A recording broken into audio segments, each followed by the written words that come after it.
Brenton TarrantWELLINGTON, the white supremacist who slaughtered 51 worshippers at 2 New Zealand mosques, was sentenced Thursday to life in prison without the possibility of parole.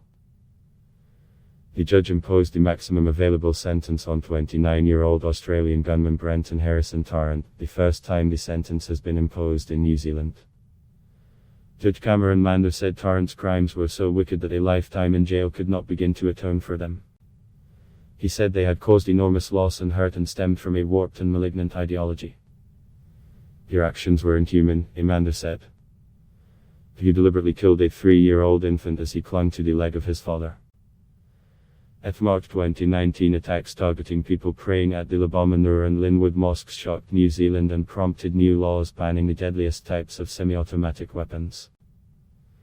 They also prompted global changes to social media protocols after the gunman live-streamed his attack on Facebook.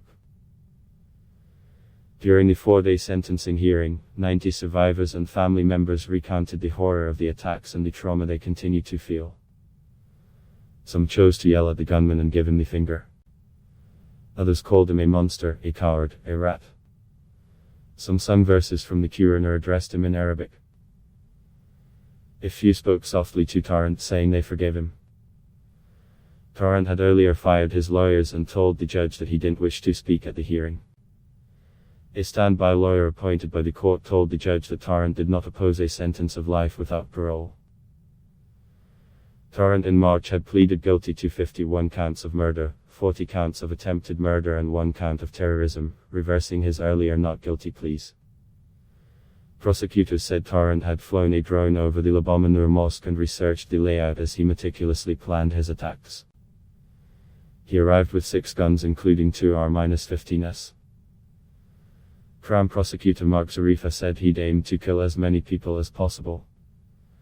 The offender's actions are a painful and harrowing mark in New Zealand's history, he said. Tarrant was noticeably thinner in his sentencing hearing than when he was first arrested. He didn't show the brazenness he did at his first court appearance the day after the attacks, when he made a hand gesture sometimes adopted by white supremacists. Dressed in a grey prison tracksuit, Tarrant showed little emotion during his sentencing.